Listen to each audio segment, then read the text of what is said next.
Bismillahirrahmanirrahim. Assalamualaikum warahmatullahi wabarakatuh.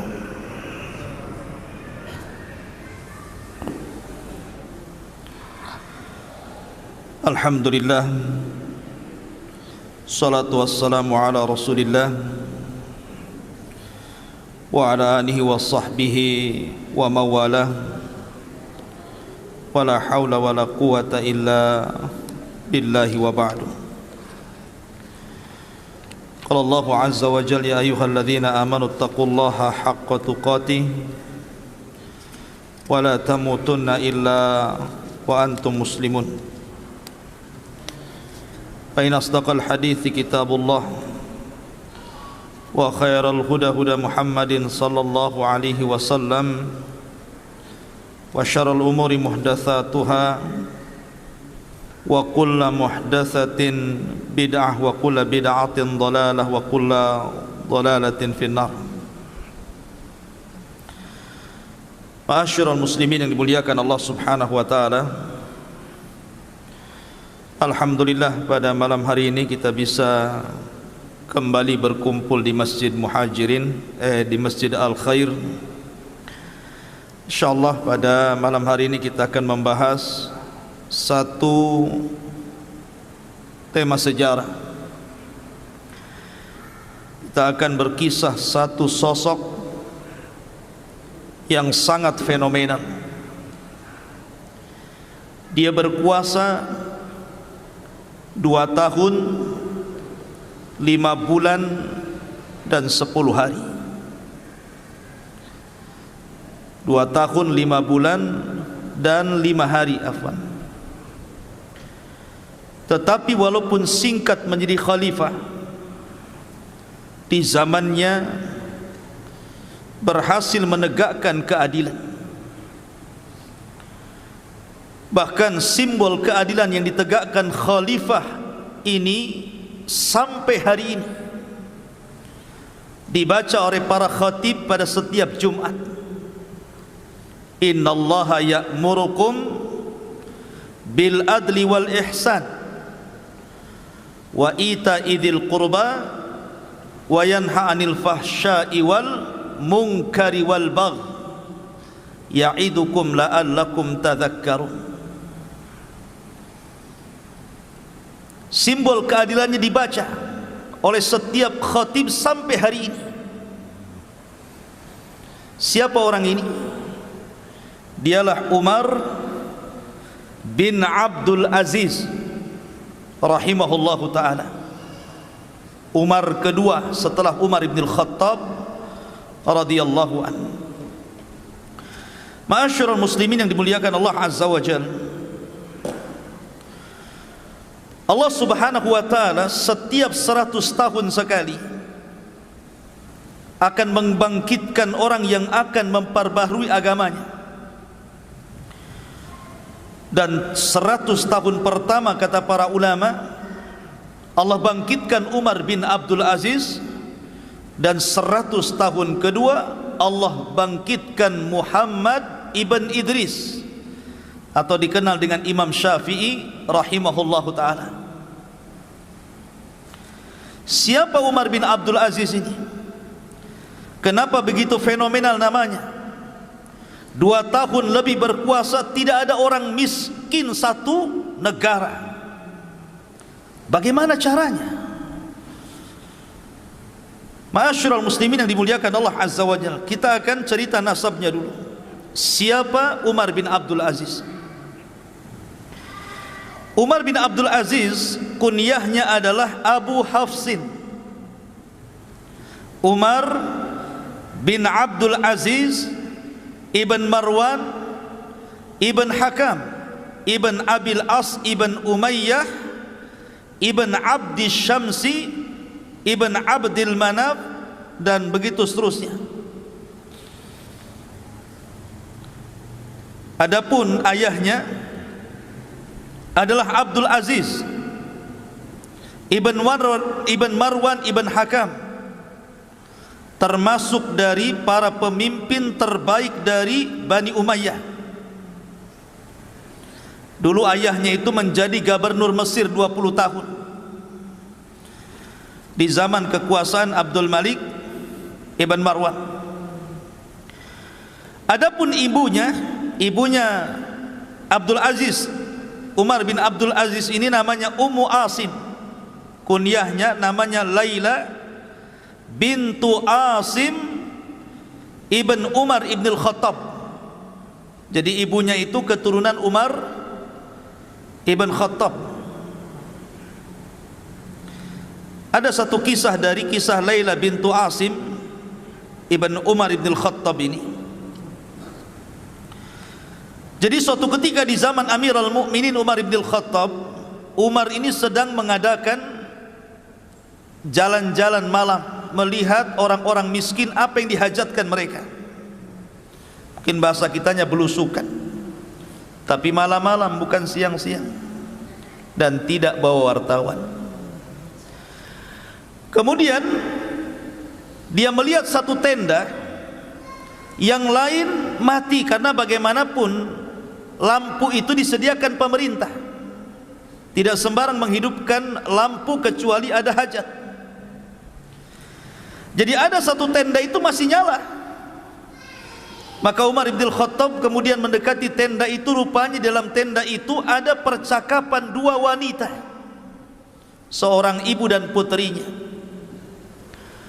Kata sang ibu, "Nak, malam ini waktunya kita mencampur air susu untuk kita jual besok. Bagaimana kalau kita tambah air supaya banyak untungnya?" Maka anak putrinya mengatakan, "Janganlah, Bu. Bukankah Amirul Mukminin Umar ibn Khattab melarang untuk curang dalam berdagang?" Kata ibunya, "Bukankah dia tidak melihat kita, tidak mendengar kita?" Kata putrinya, "Ya, walaupun Umar tidak melihat, walaupun Umar tidak mendengar, tapi Umar punya Tuhan yang bisa melihat dan mendengar kita." Ketika Umar melihat dan mendengar percakapan wanita itu, takjub Umar itu. Kok masih ada orang jujur? Kalau di masa Umar saja orang jujur itu membuat takjub, artinya kejujuran itu sudah hampir langka di zaman itu. Apalagi di zaman sekarang, cari orang jujur itu ya subhanallah susah. Di zaman itu saya susah cari orang jujur, lagi di zaman sekarang ya. Maka Umar pun tertarik dengan gadis itu. Pulang dia, dikumpulkan putra-putranya, ada Abdullah bin Umar, ada Asim ibn Umar, dan yang lainnya. Kata Umar ibn Khattab, "Siapa di antara kalian yang siap menikah?" Di sana ada wanita yang top markotop, mungkin bahasa kitanya ya. Akhirnya kemudian bangkitlah Asim ibn Umar, "Saya wahai abi." Maka dilamarkanlah oleh Umar wanita itu. Menikahlah akhirnya dengan Asim putra Umar ibn al-Khattab. Dari Asim putra Umar ibn al-Khattab menikah dengan wanita yang jujur itu, lahirlah seorang anak wanita namanya Laila. Laila inilah ibunda daripada Umar bin Abdul Aziz. Laila putri Asim ini menikah dengan Abdul Aziz. Maka dari pernikahan ini lahir Umar bin Abdul Aziz.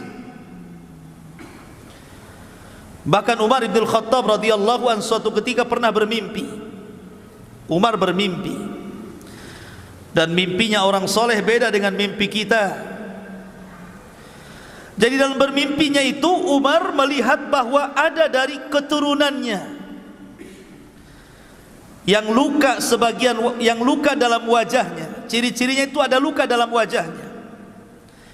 Kemudian dia melihat dalam mimpinya bahwa di antara cucu cicitnya yang nanti ini, yang ada tanda di wajahnya karena luka itu, akan menjadi khalifah, menegakkan keadilan ketika menyebarnya kezaliman. Itu sudah dimimpikan oleh Umar bin Khattab itu. Oh, di antara cucu cicitnya itu nanti akan ada yang akan menegakkan keadilan di tengah-tengah kezaliman merajalela, dan cirinya ada luka di wajahnya, sujah. Jadi Umar bin Abdul Aziz ini sudah dimimpikan oleh Umar bin Khattab radhiyallahu anhu. Ma'asyiral muslimin yang dimuliakan Allah azza wa jalla, Umar bin Abdul Aziz dia adalah seorang yang di masa kecil suka dengan ilmu. Jadi Umar bin Abdul Aziz itu dia suka dengan ulama, karena dia masih berjumpa dengan para sahabat Rasul dan para tabi'in, kibarut tabi'in seperti Sa'id ibn Musayyib dan sahabat-sahabat yang lainnya, karena memang pamannya juga sahabat, Abdullah bin Umar. Jadi suatu ketika dia ngomong sama ibunya, Umar bin Abdul Aziz kecil ini, apa kata dia? Dia mengatakan kepada ibunya, saya ingin seperti pamanku. Dia ngomong sama ibunya, Bu, saya ingin seperti pamanku. Ana uhibbu an akuna mithla khali. Saya ingin seperti pamanku. Maksudnya siapa pamannya? Abdullah bin Umar. Dan Abdullah bin Umar itu seorang yang faqih, ulamanya sahabat. Kata ibunya mengatakan, ndak usahlah, kamu ndak mungkin kayak dia, katanya. Jadi ibunya sudah ini dulu, ciut dulu, ndak mungkin kamu kayak dia itu. Harusnya kan tidak seperti itu ya. Kalau ahli-ahli pendidikan kan, kalau ada anak menginginkan sebuah kebaikan harusnya didorong kan. Kata ibunya, ndak usahlah, kok nggak mungkin kayak dia, katanya. Tapi dengan berjalannya waktu, ketika ayahnya Abdul Aziz kemudian di zaman Abdul Malik ibn Marwan itu diangkat menjadi gubernur Mesir, maka seluruh keluarganya diboyong ke Mesir. Tapi ketika itu Abdullah bin Umar meminta agar Umar bin Abdul Aziz kecil itu jangan dibawa, biar dia sama saya, katanya. Dari situlah maka Umar bin Abdul Aziz sejak kecil sudah bersama sahabat Abdullah bin Umar, pamannya, dan belajar. Bahkan sudah hafal Quran sebelum balik. Dan dicintakan dengan ilmu dan ulama. Makanya kemudian Umar bin Abdul Aziz ini tumbuh menjadi seorang ulama besar. Bahkan dimasukkan dalam deretan fuqaha tabi'in, ahli fikihnya para tabi'in. Umar bin Abdul Aziz ini luar biasa. Ma'asyiral muslimin yang dimuliakan Allah azza wa jalla, di antaranya adalah bagaimana talabatul ilminya Umar bin Abdul Aziz ini dijelaskan. Di antara guru-guru beliau adalah dari kalangan tabi'in seperti Sa'id ibn Musayyib. Sa'id ibn Musayyib ini yang menikah dengan salah satu putri Abu Hurairah, dan dia menjadi pemimpin para tabi'in. Kemudian juga dia belajar kepada Ubaidillah ibn Abdullah ibn Utbah ibn Mas'ud radhiyallahu an. Dan juga banyak kalangan sahabat dan para tabi'in yang diambil ilmunya, sehingga lambat laun akhirnya Umar bin Abdul Aziz menjadi ulama besar. Bahkan dikatakan di antara guru-gurunya 30 lebih dari kalangan para sahabat Nabi sallallahu alaihi wasallam dan 25 dari kalangan para tabi'in. Jadi banyak guru-gurunya, dan dia menjadi ulama besar di zamannya. Taib, saya tidak akan memperpanjang tentang nasab beliau. Saya ingin langsung kepada inti apa yang kita bicarakan pada malam hari ini, kisah pilu dari Umar bin Abdul Aziz dibunuh oleh seorang budak dan ditangisi para fuqara wal masakin. Itu temanya. Sebab kalau kita ambil semua kisah beliau tidak cukup, mungkin 5 atau 6 pertemuan, terlampau banyak. Kisah beliau ini banyak dicatat para ulama karena menakjubkan kisahnya. Ma'asyiral muslimin yang dimuliakan Allah Azza wa Jalla, di antaranya adalah salah satu penggalan kisahnya adalah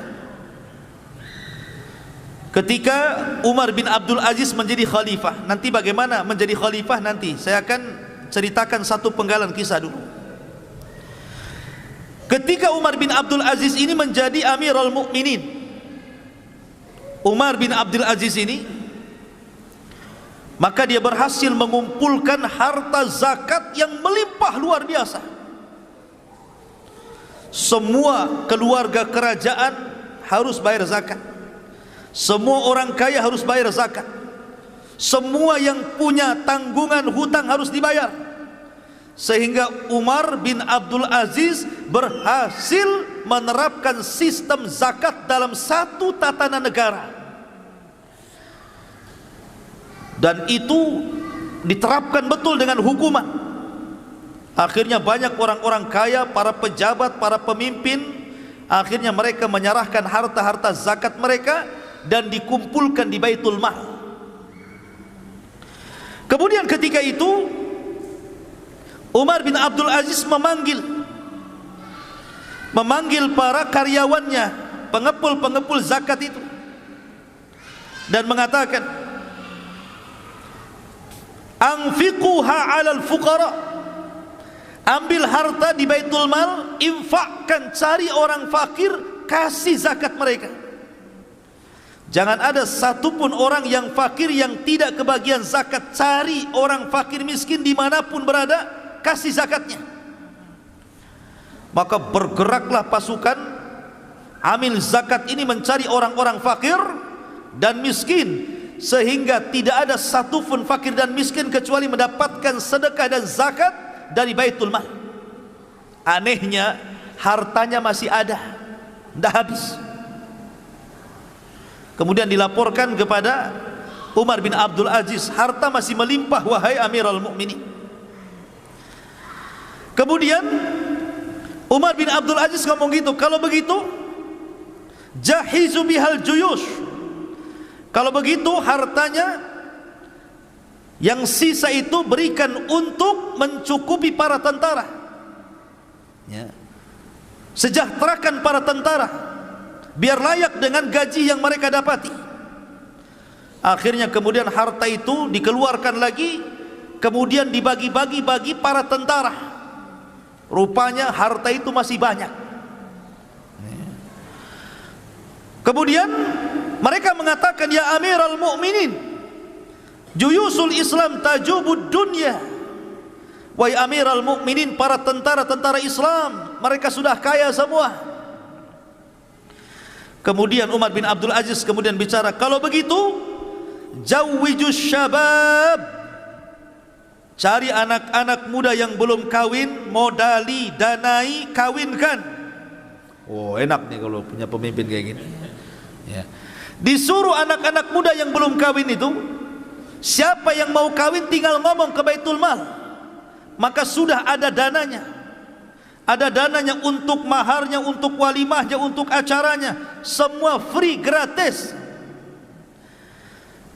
Bahkan mereka mengatakan, man kana yuridu zawaj, barang siapa di antara kalian yang ingin menikah, datang kemari. Kemudian masih banyak juga hartanya. Maka Umar bin Aziz mengatakan, uqdud duyuna 'alal mutadayyinin. Kalau begitu cari orang-orang yang punya hutang. Cari orang-orang yang punya hutang, yang hidupnya terkait dengan hutang, cari, bayarkan hutangnya. Dicari orang-orang yang punya hutang itu. Kamu punya hutang berapa? Sekian, bayarkan sana. Kamu punya berapa? Sekian, bayarkan sana. Kan enak tuh punya presiden kayak gini, ya. Ma'asyiral muslimin yang dimuliakan Allah Azza wa Jalla, setelah semuanya dibayari hutang-hutang itu, sudah tidak ada yang punya hutang lagi, masih numpuk juga hartanya di Baitul Mukminin itu. Maka Umar bin Abdul Aziz mengatakan, ungduru ilal masihiyina wal yahud, kalau begitu lihat Bagaimana kondisi orang-orang Nasrani dan Yahudi? Bagaimana kondisi orang-orang Nasrani dan Yahudi? Man kana alaihi dainun fasaddidu anhu. Kalau seandainya mereka punya hutang, bantu mereka, ambil dari Baitul Mal, bayarkan itu. Carinya orang Yahudi, orang Nasrani yang punya hutang. Kamu punya hutang berapa? Sekian. Nih bayarkan sana. Sampai kepada Nasrani Yahudi merasa senang dengan kepemimpinan Umar bin Abdul Aziz ini. Sampai ketika sudah semuanya, sudah orang miskin sudah dinafkahi, orang yang punya hutang sudah dibayarkan, para tentara sudah dicukupkan, orang-orang kafir juga dibantu, sudah nggak ada lagi, tapi harta masih banyak. Maka Umar bin Abdul Aziz mengatakan, kalau begitu belikan uang dari Baitul Mal itu, biji-biji gandum, sebarkan di gunung-gunung, agar jangan orang mengatakan bahwa burung-burungnya Bani Umayyah kelaparan. Sampai kepada burung diperhatikan, ikhwan. Begitulah Amirul Mukminin Umar bin Abdul Aziz. Makanya Umar bin Abdul Aziz itu seorang khalifah yang tidak pernah dilahirkan di zamannya dan tidak pernah ada orang yang diwafatkan setelahnya. Satu-satunya orang kayak gitu itu. Tidak ada lagi orang yang dilahirkan seperti dia, dan setelah wafat tidak ada lagi orang yang persis seperti dia. Satu-satunya produk langka ini, Umar bin Abdul Aziz rahimahullahu ta'ala. Ma'asyiral muslimin yang dimuliakan Allah Azza wa Jalla, bagaimana kisahnya dia jadi khalifah? Suatu ketika, ikhwatu fiddin, kita tahu bahwa ada terjadi khilaf ya, apakah dia lahir di Mesir, apakah dia lahir di Madinah.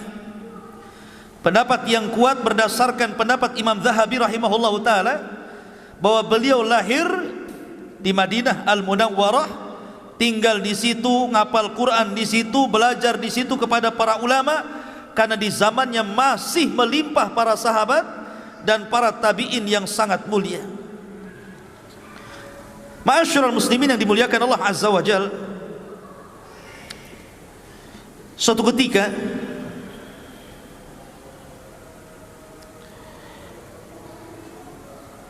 ketika meninggal salah satu khalifah di zamannya Abdul Malik ibn Marwan. Ketika itu kita tahu bahwa Khalifah Abdul Malik ibn Marwan itu sangat menyukai Umar bin Abdul Aziz. Khalifah Abdul Malik ibn Marwan itu suka dengan Umar bin Abdul Aziz karena memang paham agama, seorang ulama, walaupun masih budak tapi banyak ilmunya.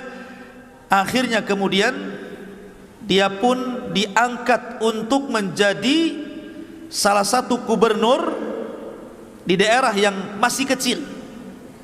Ya, di daerah yang masih kecil dijadikan gubernur di situ. Lah terkadang ikhwatu fillah muliakan Allah Azza wa Jalla, dia selalu mengirim surat kepada khalifah, yang inti surat itu selalu mengingatkan khalifah. Di antaranya adalah amma ba'du inna qara'in wa kullukum mas'ul an ra'iyatih, Allahu la ilaha illahu la yajma'annakum ila yaumil qiyamati la raiba fih wa man asdaqu minallahi haditha. Isi suratnya, sesungguhnya engkau pemimpin wahai khalifah, dan engkau akan dimintai pertanggungjawabannya di hadapan Allah. Allah tidak ada sesembahan yang berhak disembah kecuali Dia. Sungguh Allah akan mengumpulkan kalian pada hari kiamat yang tidak ada keraguan di dalamnya, dan tidak ada yang lebih benar ucapannya melebihi Allah Subhanahu wa ta'ala. Begitulah nasihat-nasihat yang dilontarkan oleh Umar bin Abdul Aziz kepada Khalifah Abdul Malik ibn Marwan di masa dia menjadi gubernur, sampai akhirnya meninggal dunia Khalifah Abdul Malik ibn Marwan. Kemudian diganti oleh anaknya, namanya Al-Walid ibn Abdul Malik ibn Marwan. Lah Al-Walid ibn Al-Walid ibn Abdul Malik ibn Marwan ini akhirnya memindahkan Khalifah Umar bin Abdul Aziz yang tadinya di Damaskus, di kota kecil, disuruh pulang ke Madinah untuk menjadi gubernur di Madinah. Tapi ketika itu dia meminta syarat kalau memang saya harus menjadi gubernur di Madinah, dipindahkan dari Damaskus ke Madinah, saya minta 3 syarat katanya. Kalau kau penuhi 3 syarat saya, maka silahkan kau pindah aku dari Damaskus, alihkan saya ke Madinah. Yang pertama syaratnya, an ya'mala fin nasi bil haqqi wal adli wa la yadlim ahada, agar bisa melakukan atau menegakkan kebenaran, keadilan dan tidak mendolimi siapapun. Lihat, syarat pertama. Kemudian wala yajuz ala ahadin fi akhdhi ma 'ala an-nasi min huquqin li baitil mal. Tidak boleh seseorang mengambil hak-hak orang lain kecuali memang dia punya hak yang diberi dari baitul mal, dari badan zakat. Yang kedua,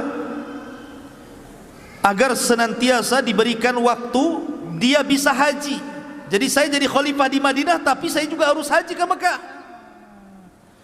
Jangan jadi khalifah ketika haji sibuk saya waktu haji tolong saya kasih cuti biar saya bisa haji. Kemudian yang ketiga, agar khalifah membolehkan dia mengeluarkan dana untuk para ulama, menggaji para ulama, karena dia memuliakan para ulama masalahnya kan. Kalau seandainya dipenuhi, saya siap menjadi khalifah katanya, menjadi gubernur di Madinah. Akhirnya Khalifah Al-Walid ibn Abdul Malik kemudian menyetujui dipindahlah Umar bin Abdul Aziz dari Suriah ke mana? Ke Madinah. Rupanya ikhwatu fiddin, di Madinah ini dia sangat dicintai para ulama, sangat dicintai masyarakatnya, sehingga akhirnya kekuasaannya melebar sampai ke Hijaz. Hijaz itu Mekah, Madinah dan sekitarnya gitu. Yang tadinya Madinah saja akhirnya melebar, maka dia menguasai menjadi gubernur Hijaz.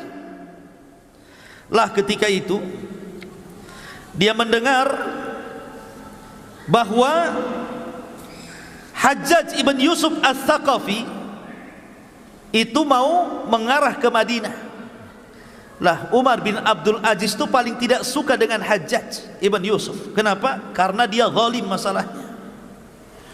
Dia tidak suka dengan kezaliman.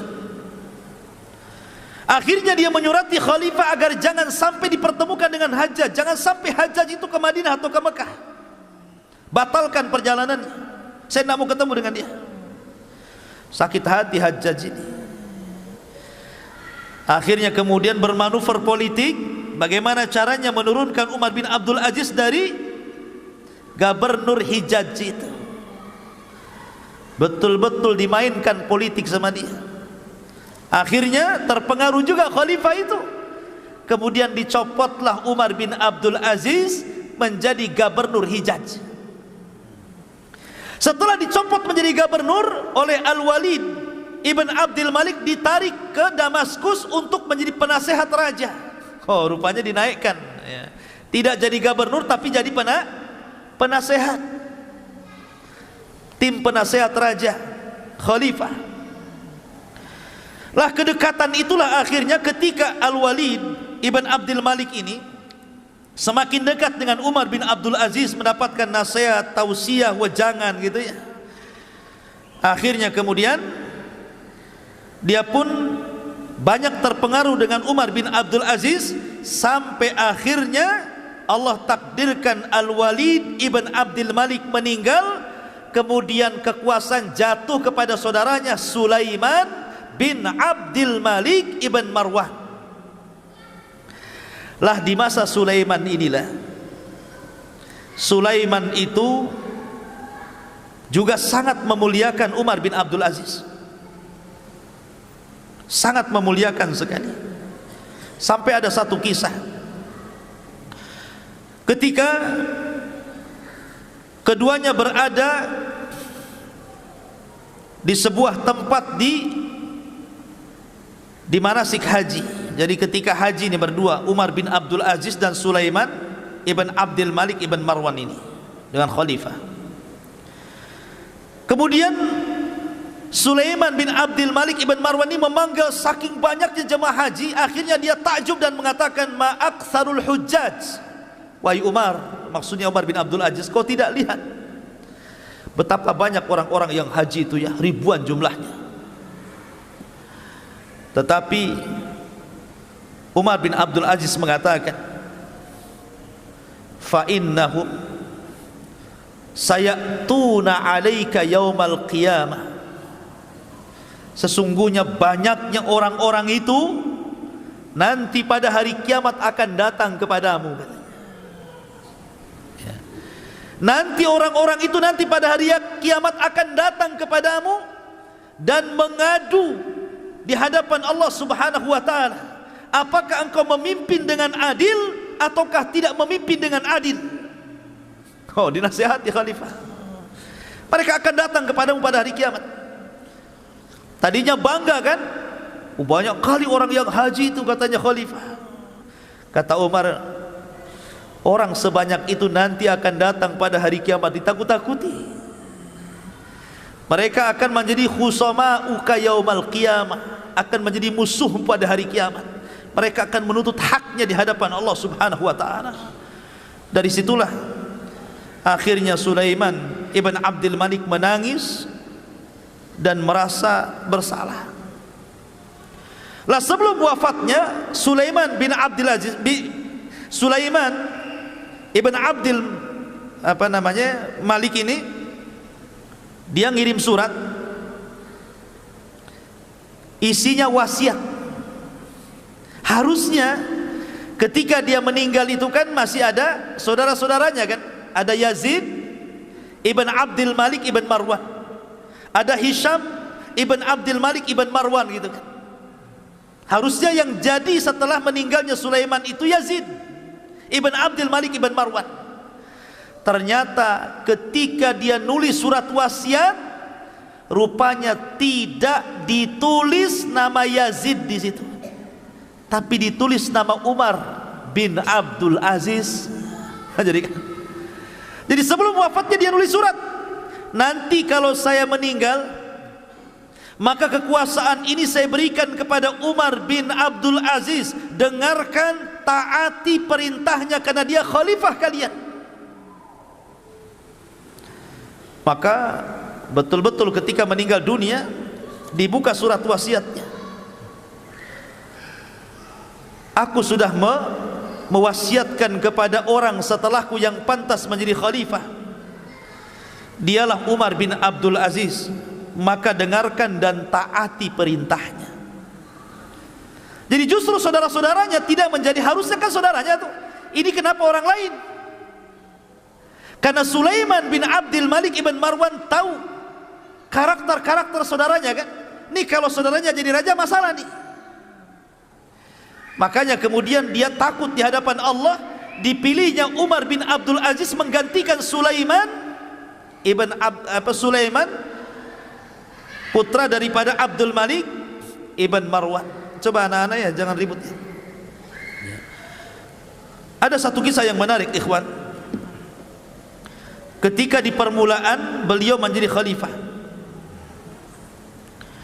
ketika dia mendengar bahwa telah datang wasiat dari Sulaiman bin Abdul Malik ibn Marwan bahwa ketika dia meninggal Umar bin Abdul Aziz harus jadi khalifah, dia tidak pernah keluar dari masjid. Tidak pernah keluar dari masjid ya. Dia ketakutan dengan wasiat itu, sehingga kemudian dia pun menolak untuk dibaiat. Dia menolak untuk dibaiat sampai-sampai setelah kemudian dia mendapatkan kabar, apa kata beliau di hadapan manusia ini ketika dia mendapatkan kabar bahwa dia sudah diwasiati untuk menjadi khalifah sepeninggal Sulaiman. Dia pun mengatakan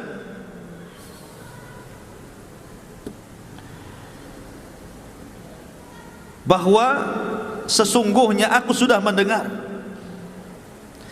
bahwa khalifah sudah memberikan amanah kepadaku agar aku menggantikan posisinya menjadi khalifah kaum muslimin.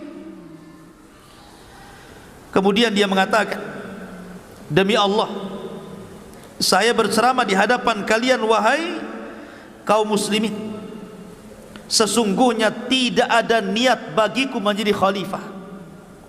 Saya minta kalian untuk melepaskan baiat-baiat kalian dari pundakku, dan saya serahkan urusan kepada kalian. Silahkan cari pemimpin sesuka kalian.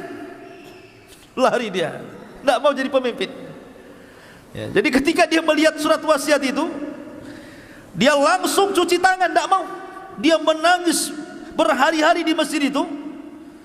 Kemudian setelah itu menemui manusia dan mengatakan, sebaiknya kalian lepaskan baiat-baiat kalian dari pundakku, silahkan bermusyawarah, cari pemimpin yang layak selainku. Lihat, kalau sekarang terbalik, jangan pilih dia, pilih aku. Itu sekarang, ya kan? Ma'asyiral muslimin yang dimuliakan Allah Azza wa Jalla, sampai seperti itu. Di antara akhirnya kemudian ketika dia menjadi khalifah, lihat bagaimana pertama kali dia berkhutbah. Tapi orang-orang kan tidak mau, tetap memilih Umar bin Abdul Aziz karena sudah tahu siapa dia, akhlaknya, ilmunya, bagaimana pemuliaan ulama kepadanya gitu. Masyarakat malah dukung masalahnya. Jadi tidak mau tidak, terpaksalah dia jadi khalifah. Akhirnya dia kumpulkan kaum muslimin. Lihat ceramah beliau. Di permulaannya dia mengatakan, ayyuhan nas, inni qad ubtulitu bihadzal amri ghaira ra'yin kana minni fi wala talabatan lahu wala masyuratan minal muslimin wa inni qad khala'tu ma fi a'naqikum min bai'ati fakhtaru li anfusikum. Ini khutbah pertamanya. Wahai manusia, sungguh aku telah diuji dengan perkara khalifah ini. Sungguh aku telah diuji dengan perkara khalifah ini. Kenapa aku dipilih tanpa ada ideku, tanpa ada musyawarah dari kaum muslimin, tanpa ada permintaan dariku? Sesungguhnya aku melepaskan kekhilafahan dari pundakku. Berkumpullah kalian, silahkan pilih pemimpin sesuka kalian. Kemudian di ujung ceramahnya Rasulullah dia mengatakan, Umar bin Abdul Aziz, ayyuhan nas, man ata Allah wajabat ta'atuhu wa man asallah fala ta'ata lahu, ati'uni fima ata'tullah wa asaitu wa as fa idza asaitullaha fala ta'ata li alaikum. Wahai manusia, barang siapa yang taat kepada Allah, wajib ditaati orang itu. Barang siapa yang bermaksiat kepada Allah, jangan ditaati orang itu. Maka taatilah kepadaku. Jikalau aku berada di atas ketaatan kepada Allah, maka jangan pernah kalian taat kepadaku jikalau aku bermaksiat kepada Allah Subhanahu wa ta'ala. Lihat, memang betul-betul khulafaur rasyidin ikhwan menegakkan syariat Islam ala minhajin nubuwah. Umar bin Abdul Aziz, makanya ada sebagian para ulama, Umar bin Abdul Aziz itu adalah Imam Mahdi yang ditunggu-tunggu. Imam Mahdi yang ditunggu-tunggu. Walaupun pendapat ini berdasarkan takwil dan dilemahkan para ulama, tapi ada ulama yang mengatakan seperti itu, bahwa fase-fase itu sudah lewat. Kan ada fase nubuah, ada fase mulkun warahmah, ada fase mulkun adud, ada fase mulkun jabarut, gitu ya. Itu sudah lewat, ditutup dengan Umar bin Abdul Aziz, tinggal nunggu kiamat aja. Itu ada sebagian ulama pendapat seperti itu. Tapi ini pendapat ini dibantah oleh para ulama bahwa Imam Mahdi bukan Umar bin Abdul Aziz, tapi nanti di akhir zaman. Tapi dengan adanya yang sebagian ulama mengatakan seperti itu, memang betul-betul dia menegakkan keadilan di tengah-tengah ketika itu menyebar kezaliman. Karena ciri-ciri Imam Mahdi itu apa? Menyebarkan keadilan di tengah-tengah tersebarnya kezaliman, kan itu. Ma'asyiral muslimin yang dimuliakan Allah. Baik, saya akan bercerita beberapa kisah yang menarik sepanjang dia menjadi khalifah. Ma'asyiral muslimin yang dimuliakan Allah Subhanahu wa taala, ketika dia awal jadi khalifah, dia pun kemudian disuruh untuk memilih, apakah engkau akan tinggal di istana? Karena sebentar lagi akan banyak delegasi-delegasi dari daerah-daerah yang akan mengucapkan selamat engkau jadi khalifah, atau engkau akan tinggal di mana? Kata para pejabat ini untuk memuliakan khalifah, kau mau di mana? Sebaiknya kau pindah, bawa keluargamu, boyong ke istana. Karena sebentar lagi akan banyak delegasi-delegasi dari daerah-daerah yang akan mengucapkan sebagai khalifah dirimu. Tapi Umar bin Abdul Aziz tidak mau. Dia malah pulang ke rumah lamanya. Ke rumah lamanya dia balik. Tidak mau tinggal di istana dia. Dia rumahnya rumah dari rumah jelek, rumah buruk gitu kan. Tidak mau dia tinggal di istana. Bayangkan, waraknya luar biasa, zuhudnya luar biasa. Maka kemudian ketika itu dia pun pulang dan menemui istrinya. Apa kata dia? Ini pertama kali dia ngomong sama istrinya. Wah istriku, ukhayyiruka bi amrayni, aku berikan kau dua pilihan. Kau serahkan seluruh emas, seluruh perak, seluruh perhiasan, seluruh hartamu ke Baitul Mal, atau jangan pernah kau hidup bersama aku. Istri daripada Umar bin Abdul Aziz ini putri khalifah. Dia putri khalifah ya. Bayangkan, dia saudara daripada orang-orang yang akan jadi khalifah, Al-Walid, Sulaiman, Yazid, itu saudara-saudaranya. Dan dia anak satu-satunya perempuan, anak khalifah yang dinikahi Umar bin Abdul Aziz. Tentu namanya anak khalifah kan kaya raya, banyak emas, banyak apa-apa kan.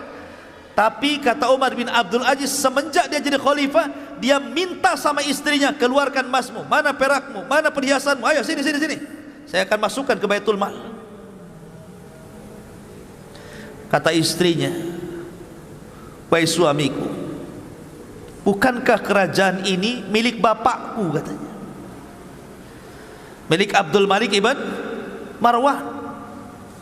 Bukankah kerajaan ini milik bapakku? Kata Umar bin Abdul Aziz, man qala laki hadha, siapa yang ngomong ini milik bapakmu, katanya. Kerajaan ini bukan milik bapakmu, tapi kerajaan ini milik manusia, milik masyarakat. Bukan gitu. Subhanallah. Akhirnya ya dia milih suaminya, hartanya habis, diambili semua, dimasukkan ke Baitul Mal, sehingga tidak tersisa kecuali hanya pakaian, beberapa helai yang sudah buruk. Hidupnya sederhana. Setelah itu kemudian mulailah dia nyasar kepada kerabat-kerabat kerajaan. Dia nyasar kepada kerabat-kerabat kerajaan, kepada saudara-saudara, anak-anak dari paman-pamannya yang masih kerabat-kerabat dan keluarga kerajaan, dikumpulkan dan dikatakan, kalian semua, man kana lahu iqaran wala ardan wala malan falyati ila Baitil Mal. Siapa di antara kalian yang punya harta, punya tanah, punya perhiasan, punya dunia, tolong datang ke Baitul Mal, saya akan hitung zakat kalian. Oh, jadi dimulai dari keluarga kerajaan dulu. Marahlah ini keluarga kerajaan ini dan mengatakan, persis seperti istrinya mengatakan, bukankah ini kerajaan kami? Maka Umar bin Abdul Aziz mengatakan, siapa bilang ini kerajaan keluarga kalian? Ini kerajaan manusia. Keluarkan, keluarkan. Mana zakat-zakat kalian? Mana harta-harta kalian? Subhanallah, dibuat miskin orang-orang itu. Orang-orang kaya itu dibuat miskin betul-betul sama Umar bin Abdul Aziz itu. Jadi yang dulunya mereka nggak pernah zakat, dihitung zakatnya. Berapa tahun kau tak bayar zakat? Berapa tahun kamu tak bayar zakat? Mana zakat ternakmu, mana zakat apa tanimu, zakat, dihitung semuanya. Akhirnya ikhwata fiddin, apa enggak bankrupt nih orang-orang ini? Betul-betul bankrupt. Akhirnya ketika mereka pun hidupnya sudah susah karena hartanya diambil dan dimasukkan Baitul Mal, mereka pun datang kepada Umar bin Abdul Aziz dan mengatakan, ya Amirul Mukminin, kami sudah tidak punya harta lagi, harta kami sudah engkau ambil, tolonglah berikan kepada kami gaji bulanan. Sudahlah, saya makan gaji bulanan sudah cukup, berapalah kau kasih kepada kami? Kata Umar bin Abdul Aziz, kalau engkau ingin dapat gaji kerja, kau kerja dulu baru kau dibayar. Persis seperti yang lainnya. Tidak ada anggota kerajaan nganggur tiba-tiba tiap bulan dapat gaji kerja. Bayangkan, ditekannya betul-betul. Ya. Akhirnya kemudian, setelah kemudian orang-orang kaya dari anak-anak pamannya, kerabat kerajaan, mulai dia nyasar ke orang-orang kaya yang ada di luar sana. Dikumpulkan orang-orang kaya itu, semua dikumpulkan. Mana zakat kalian? Nah, sini. Setelah dikumpulkan dan diambil semua zakatnya orang-orang kaya itu, memang betul-betul dia terapkan zakat betul. Baru setelah tidak ada orang kaya kecuali diambil zakatnya, baru dipanggil orang miskin. Siapa yang pernah dizalimi oleh orang kaya? Siapa di antara kalian yang pernah dizalimi orang kaya? Siapa di antara kalian yang pernah diambil hartanya, diambil tanahnya, diambil sawahnya, diambil kendaraannya, diambil binatangnya? Hah, sini. Coba bayangkan. Akhirnya satu-satu, saya didolimi si anu, saya didolimi si anu, saya didolimi si anu. Memang betul-betul hukum ditegakkan di sini. Maka orang-orang miskin pun kemudian mendapatkan hak-hak yang terdoliminya. Dari situlah terpupuk kecintaan orang fakir, orang miskin kepada Umar bin Abdul Aziz. Betul-betul mengadakan pemerataan ekonomi dengan sistem zakat ini. Sehingga lambat laun akhirnya yang miskin itu sudah mulai kaya, sehingga sudah tidak lagi menerima zakat karena sudah cukup. Lihat, walau anna ahlal qura amanu wattaqau lafatahna alaihim barakati minas sama'i wal ardh. Kalau penduduk negeri ini beriman dan bertakwa, maka Allah Subhanahu wa taala akan suburkan dengan berkahnya dari langit dan dari bumi. Sampai-sampai ikhwatu fiddin, ada seorang nenek-nenek itu bicara dengan manusia. Ketika dia mendengar ada serigala yang memakan domba, maka nenek ini mengatakan, wallahi laqad mata Umar, wallahi laqad mata Umar. Sungguh telah meninggal Umar, sungguh telah meninggal Umar. Dulu di masa Umar bin Abdul Aziz masih hidup, tidak ada satupun serigala yang berani mengganggu kambing, katanya. Sekarang dia meninggal, serigala-serigala itu sudah mulai mengganggu kambing, katanya. Sampai seperti itu. Ini ucapan orang tua. Saking amannya di zaman Umar bin Abdul Aziz. Ma'asyiral muslimin yang dimuliakan Allah Azza wa Jalla. Bahkan dikisahkan bahwa Umar bin Abdul Aziz itu baik sarapannya, makan siangnya, makan malamnya itu hanya makan adas. Tahu adas? Bawang. Hanya makan bawang saja dia itu kerjanya, roti sama bawang. Dia tidak pernah makan daging, makan ini, makan itu, karena sudah tidak sanggup membeli. Bukan tidak sanggup membeli juga, karena dia memang hidupnya sederhana, wara' zuhud, dan dia adalah seorang yang memberikan contoh kepada masyarakat. Jadi hari-hari itu makannya bawang saja, roti bawang, roti bawang. Sampai-sampai yang bosan itu pembantunya, karena hari-hari makan bawang. Datanglah pembantunya kepada istrinya Umar bin Abdul Aziz, Fatimah, dan mengatakan, ya Fatimah, laqad malaltu min aklil adas. Wahai Fatimah, aku tidak bosan makan bawang itu, yang lain lah katanya, si makan bawang aja, ya kan? Maka Fatimah mengatakan, ittaqillah, inna hadza ta'amu maulak. Umar bin Abdul Aziz, bertakwalah kau kepada Allah, sesungguhnya adas itu makanan pemimpinmu Umar bin Abdul Aziz, makanan tuanmu itu, jangan kau celah.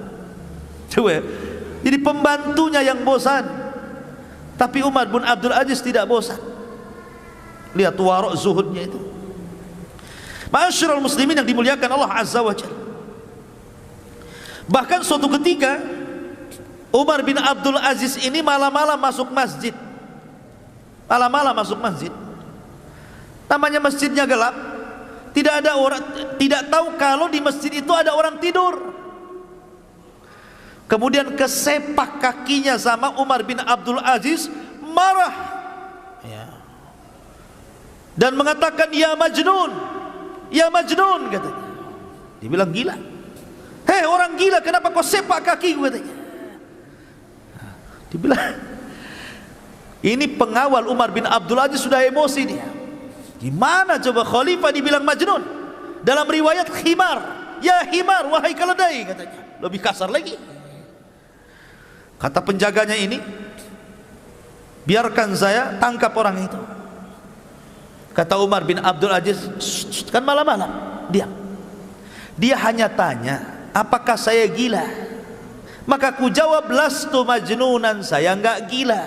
Apa salahnya, katanya. Pergi-pergi. Bagaimana akhlaknya? Ini pengawal ini sudah marah gitu, ya. Masa kemudian khalifah dibilang Majnun? Tapi Umar ingin meredakan suasana dan mengatakan, dia itu tidak mengatakan saya gila. Dia tanya, apakah saya gila? Saya jawab, saya tidak gila. Kita pergi. Seperti itu akhlak dia.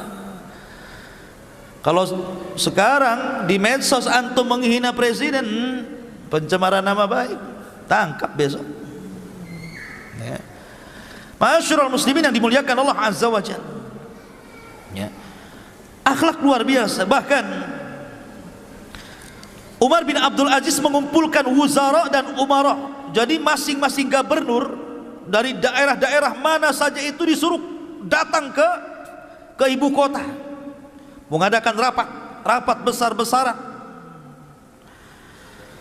Setelah mereka duduk di kursi, mulailah Umar bin Abdul Aziz mengatakan, saddidu duyunan nas, kullu man kana lahu dainun sadadna, at'imul fuqara. Maka Umar bin Abdul Aziz mengatakan, kalian harus memenuhi hutang-hutang kalian, bayarkan hutang-hutang kalian. Kalau kalian punya hutang, mengambil hak rakyatnya, kembalikan kepada rakyat. Kemudian jangan lupa orang-orang fakir, jangan lupa dengan orang-orang fakir. Begitulah Umar bin Khattab menasihati para gubernur, selalu diingatkan dengan fuqara, fuqara dan fuqara, ya. Kasih makan orang miskin, orang miskin, orang miskin, itu diingatkan terus. Subhanallah. Umar bin Abdul Aziz itu gajinya cuma 2 dirham, bukan dinar, dirham. Dirham itu separuh dinar. Kalau satu dirham itu berapa? 4 gram lebih. Berarti kalau dinar 2 gram lebih. Berarti kalau seandainya 1 gramnya anggap 1 juta, berarti 1 dirham itu 2,5 juta lah. 2 dirham tambah 2,5 juta, jadi gajinya 5 juta. Itu maksudnya. Itu kalau emasnya 1 gram 1 juta ya. Terkadang ada emas 500, kalau emasnya 500 ya separuhnya ya berarti gajinya Umar bin Abdul Aziz itu cuma 2,5 juta. Masih besar gajinya ini ya, guru-guru PNS. Coba bayangkan, gajinya 2 dirham, 2 dinar afan. Sampai suatu ketika Umar bin Abdul Aziz ini dia lewat pasar. Kemudian di pasar itu dia melihat ada inab. Inab itu ada anggur. Dia suka pengen makan anggur itu. Pengen makan anggur dia. Dimasukkannya ini. Gak ada duit. Khalifah gak ada duit, dikoceknya Iwan. Pulang dia. Dia temui Fatimah istrinya. Dan dia mengatakan, halaki dirhamun. Ya Fatimah, apakah engkau punya uang 1 dirham wahai Fatimah? Apakah engkau punya uang 1 dirham wahai Fatimah? Maka kemudian Fatimah mengatakan, walima ya Umar, untuk apa wahai Umar? Kata Umar ibn Abdul Aziz mengatakan, laqad marartu ala suq fara'aitu inaban fastahaitu. Aku tadi lewat di pasar, rupanya aku melihat ada inab, ada anggur, aku pengen membelinya tapi tak ada duit. Kemudian Fatimah mengatakan, ya Umar, anta amiral mu'minin wa la yujad fi baitika dirhamun wahid. Kata Fatimah, wahai Umar, engkau suamiku, engkau ini pemimpin kaum muslimin. Masa di rumahmu tidak ada uang 1 dirham? Masa di rumahmu tidak ada uang 1 dirham? Maka lihat jawabannya. Kata Umar bin Abdul Aziz, hadza ahwanu alayya min mu'alajati ahwali yaumul qiyamah. Dengan aku tidak punya uang 1 dirham di rumah, ini lebih ringan bagiku daripada kelak uang-uang itu akan mempertanyakan diriku pada hari kiamat. Subhanallah, lihat ya. Sampai nggak jadi beli anggur karena nggak punya uang. Padahal kalau dia ke pasar minta saja pasti dikasih. Dia Amirul Mukminin. Dia Amirul Mukminin. Dia minta anggur masa nggak dikasih? Ya. Tapi lihat bagaimana zuhud waraknya. Sampai dia itu punya anak kecil. Umar bin Abdul Aziz ini punya anak kecil. Ada rombongan membawa buah-buahan tufah. Tufah itu apa? Apel. Dari perkebunan apel datang beberapa karung gitu ya, untuk diserahkan ke Baitul Mal. Lewat pula di depan rumah Amirul Mukminin. Anak kecil nih, anaknya Amirul Mukminin Umar bin Abdul Aziz ini tidak pernah melihat tufah, tidak pernah melihat apel itu. Jadi kepengen. Coba, anak-anak orang miskin sudah biasa makan apel, ini anak Amirul Mukminin lihat apel saja aneh gitu kan. Luar biasa ini kan, susahnya ini. Jadi ketika melihat ada orang bawa rombongan bawa apel ini, anak ini lari. Kemudian ambil mengambil, namanya anak-anak belum berakal. Karena ingin kepengennya itu apel itu, dikejarnya tufah itu. Setelah kemudian berhasil gitu, dan penjaga pun dia tahu ini anak Amirul Mukminin, tidak berani mencegah lah kan begitu. Anak khalifah udah di tangan itu 1 apel itu dan hampir dimakan. Tiba-tiba datang bapaknya Umar bin Abdul Aziz, dipegang tangannya, jangan dimakan. Ini bukan milik kita. Kemudian diserahkan lagi, ngamuk anak ini, namanya anak kecil kan, kayak diambil mainannya, pokoknya nangis. Akhirnya digendongnya oleh Umar bin Abdul Aziz, dibawa pulang, tetap nangis di rumah. Istrinya marah, ya Amirul Mukminin, ya Umar, kenapa kau buat anakmu menangis? Kata Umar bin Abdul Aziz, demi Allah, ketika aku melihat anak ini mengambil tufah tadi dan hendak memakannya, Kemudian ku ambil dari mulutnya seolah-olah aku mencabut hatiku dalam dadaku, karena aku juga tidak tega. Tetapi aku teringat pada hari kiamat, kalau seandainya ini akan dipertanggungjawabkan di hadapan Allah, apa yang harus aku katakan di hadapan Allah Subhanahu wa taala? Subhanallah. Ini pemimpin kayak gini kapan lagi adanya, coba. Bayangkan, saking takutnya dia, Umar bin Abdul Aziz. Ma'asyiral muslimin yang dimuliakan Allah Azza wa Jalla. Suatu ketika datang salah satu gubernur dari daerah menuju pusat menemui Umar bin Abdul Aziz di malam hari. Maka Umar pun memasukkan dia ke dewan pertemuan. Kemudian dinyalakan lampu zaitnya itu.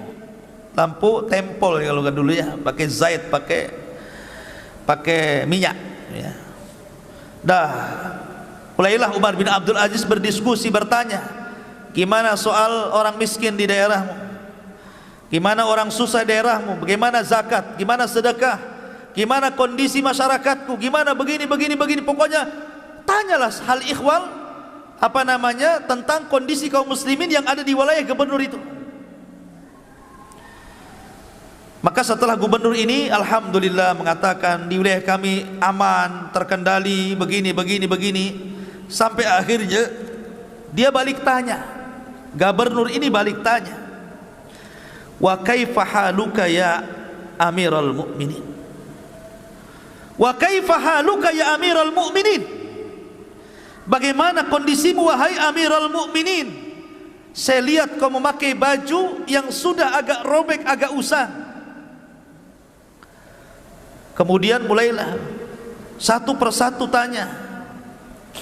Kata Umar bin Abdul Aziz, tunggu ya, saya tidak akan jawab dulu pertanyaanmu, tunggu dulu sebentar.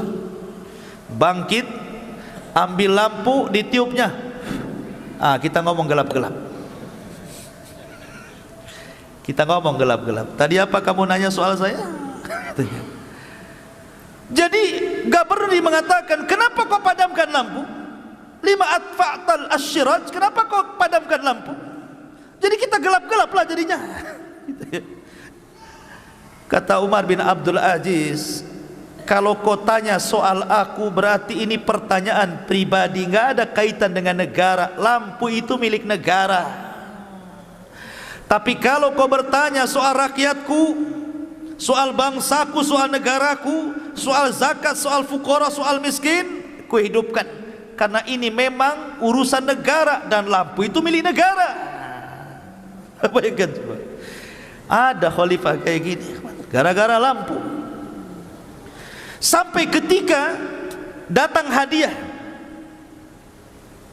Nih Umar bin Abdul Aziz dikasih hadiah berupa minyak wangi. Minyak wangi yang sangat harum sekali. Ketika itu datang minyak wangi, tiba-tiba serbannya ditutupkan ke mulutnya. Pokoknya jangan sampai mencium itu.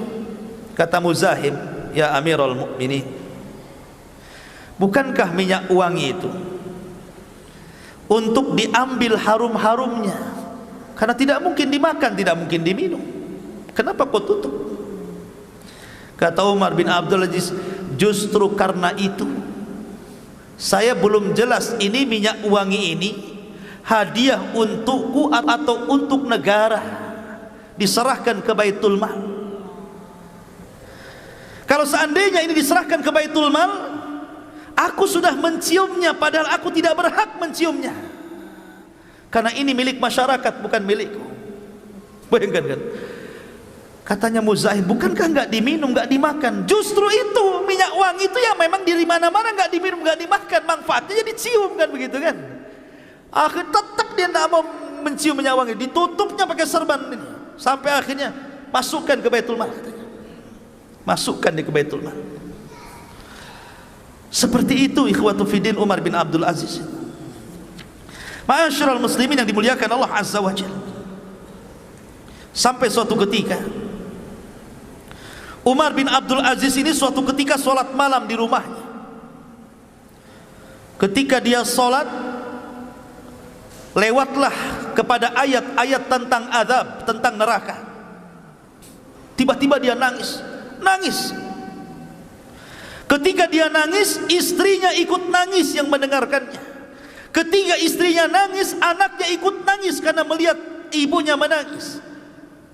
Ketika tetangganya mendengar bahwa di rumah Umar bin Abdul Aziz ada tangisan, ikut menangis dia. Kemudian tetangganya mendengar tetangga ini menangis, ikut menangis. Tetangga ini ikut menangis. Satu desa menangis. Karena tangisan Umar bin Abdul Aziz, bayangkan. Nular tangisannya juga. Seperti itu Umar bin Abdul Aziz pengaruhnya kepada masyarakat itu. Ya. Sampai-sampai suatu ketika dia keluar dari masjid, dia meminta kepada para sahabatnya, isbikuni, duluan bahasa kitanya, isbikuni, duluan. Sahabatnya mengatakan, walima ya Amirul Mukminin, kenapa, ada apa ini? Sudah duluan saja, saya belakangan. Akhirnya kemudian dia mengambil baglahnya, mengambil kendaraannya, himarnya, dan tidak menuju rumahnya, tapi dibelokkan menuju kuburan. Tengah malam menuju kuburan. Kemudian dia duduk di kuburan itu. Kemudian dia berbincang-bincang di kubur, memanggil-manggil orang-orang yang ada di kubur itu, dan mengatakan, ya ayyuhal mauta, madza fa'alta bin nas? Wahai orang-orang yang sudah meninggal, apa yang kau lakukan dulu kepada manusia di masa hidupmu? Kemudian Yunadi, dia pun berteriak, ainal mu'azzam wa ainal muhtaqar. Aku sudah tidak bisa membedakan lagi mana kuburan orang mulia, mana kuburan orang yang dihinakan. Kemudian dia membaca ayat, ma aghna anni maliyah halaka anni sultaniyah. Duhai kiranya kekuasaan yang kubanggakan tidak ada nilainya kalau aku sudah masuk ke liang lahat. Duhai harta yang selama ini kubangga-banggakan pun apalah gunanya kalau aku sampai masuk ke dalamnya. Begitulah renungan kuburan membuat dia menangis. Ma'asyiral muslimin yang dimuliakan Allah Azza wa Jalla. Kemudian kisah yang menarik juga. Suatu ketika datang anaknya yang perempuan itu kepada Umar bin Abdul Aziz, menangis gara-gara tidak punya pakaian. Saya kira anak antum banyak pakaiannya, sehari bisa ganti 3 kali ya. Ini anak perempuan Umar bin Abdul Aziz tidak punya pakaian kecuali satu. Dia ngomong sama bapaknya Umar bin Abdul Aziz seraya menangis, sehingga Umar mengatakan, lima tabki, kenapa anda menangis? Qalat, maka anaknya mengatakan, ya abata, inna thawbi mutazahiqan, sesungguhnya pakaianku banyak robeknya, maka belikanlah pakaian untukmu. Kata Umar bin Abdul Aziz, dia memanggil pembantunya, Muzahim, sini, kemarin saya pernah menyobek selimut. Itu bekas sobekan selimut di mana tuh? Di mana itu bekas sobekan selimut saya yang kemarin saya sobek-sobek itu? Katanya pembantunya, ada wahai Amirul Mukminin. Ah, kau ambil lagi, kau jahit, buatkan pakaian untuk anakku, katanya. Sobek, tinggal beli saja padahal kan. Disuruh kain-kain yang bekas sobek-sobek itu, disuruh dijahit, buatkan pakaian, buatkan untuk anakku, katanya. Subhanallah, sampai seperti itu. Sampai ada orang miskin datang dari jauh mendengar keadilannya Umar bin Abdul Aziz. Siapa yang meminta kepadanya tidak akan ditolak, pasti diberi dan dikasih dari Baitul Mal. Datang dia dari jauh, dia belum kebagian. Dia bertanya, mana rumahnya khalifah? Oh, di sana tuh, di sana tuh. Berangkat dia. Ketika masuk ke rumah khalifah, keluar lagi dia, nggak bawa apa-apa. Orang-orang pun bertanya, kenapa kau tidak mendapatkan apapun dari khalifah? Maka orang ini mengatakan, memang aku nggak minta. Kenapa kau nggak minta? Aku malu, kondisiku jauh lebih mulia dibandingkan dia. Orang miskin nggak jadi minta, itu loh, bayangkan. Nggak jadi minta nih orang miskin ini. Masuk rumah Umar bin Abdul Aziz, keluar lagi. Mana barang yang kau minta? Memang aku tak minta, ya tak bawa barang. Kenapa kau tak minta? Aku malu katanya. Aku masih lebih baik hidupku daripada dia. Lihat, hanya di zaman Umar bin Abdul Aziz orang miskin tak jadi minta. Gitu ya. Karena khalifahnya lebih miskin begitu ya. Seperti itulah kondisi Umar bin Abdul Aziz. Makanya wajar kalau ada sebagian mengatakan itulah Imam Mahdi sesungguhnya kan. Walaupun pendapat ini lemah. Ma'asyiral muslimin yang dimuliakan Allah Azza wa Jalla. Akhirnya kita langsung saja karena sudah lewat jam 9. Bagaimana wafatnya? Namanya orang baik, ikhwatu fiddin.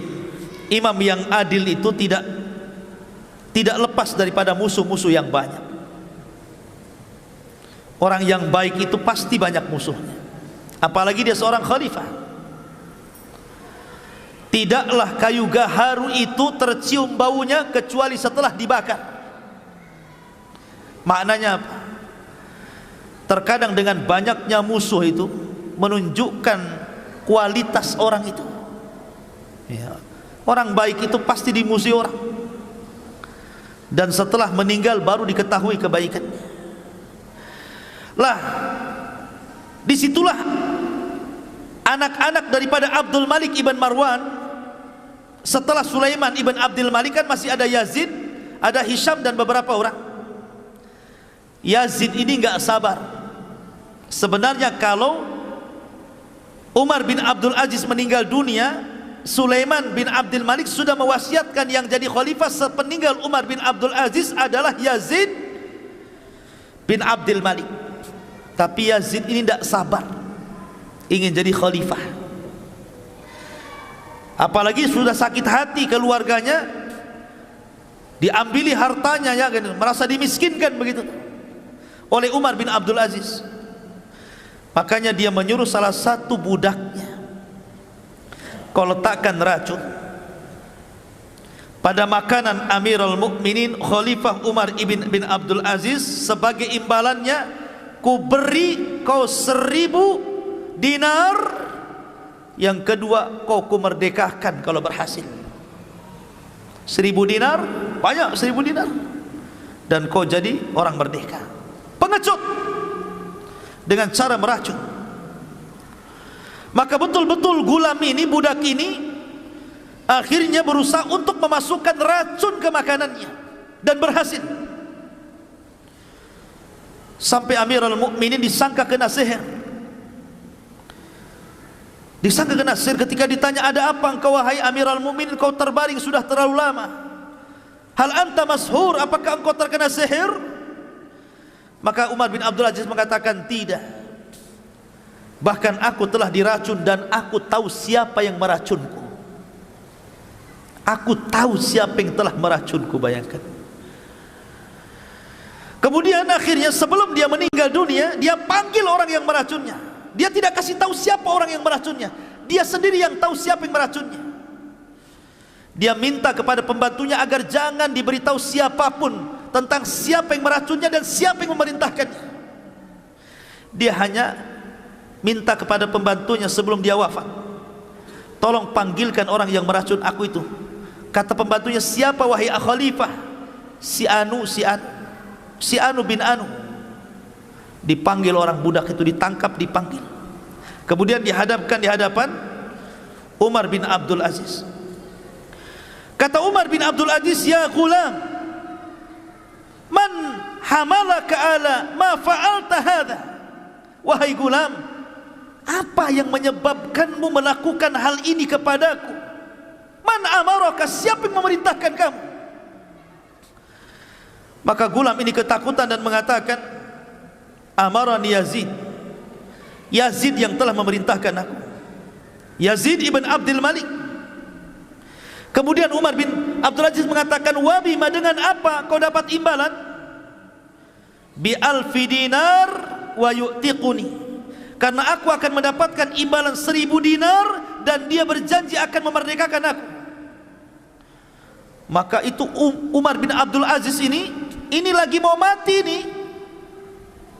Dia mengatakan kepada pengawalnya, ambil yang 1000 dinar itu, ambil, rebut. masukkan ke Baitul Mal, masukkan ke Baitul Mal. Dan kamu yang sudah meracunku, ku maafkan kamu. Uhrub, pergi kamu. La yaraka ahad, jangan sampai siapapun melihat kamu kemudian kau akan ditangkap dan dibunuh. Kau harus pergi sekarang, sudah ku maafkan, tapi jangan dilihat orang bahwa kau yang telah meracun aku. Ini sudah ketahuan, harusnya kan ditangkap, kan diadili gitu. Enggak, dimaafkan, suruh pergi. Jangan tahu siapapun bahwa kau yang meracunku, dan jangan diberitahu bahwa Yazid yang telah meracunku. Mulianya akhlak Umar bin Abdul Aziz, ikhwan. Nufusul udhama la tataghayyar, kata para ulama. Jiwanya orang besar itu tidak pernah berubah, dari dulu pemaaf dan akan senantiasa pemaaf. Begitulah nufusul udhama, jiwanya orang mulia itu tidak pernah berubah, mereka akan sama, ya.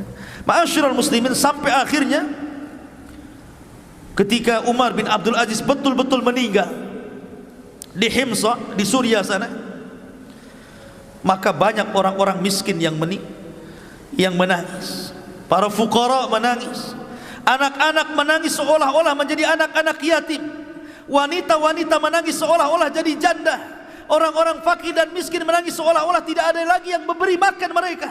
Satu dunia menangis.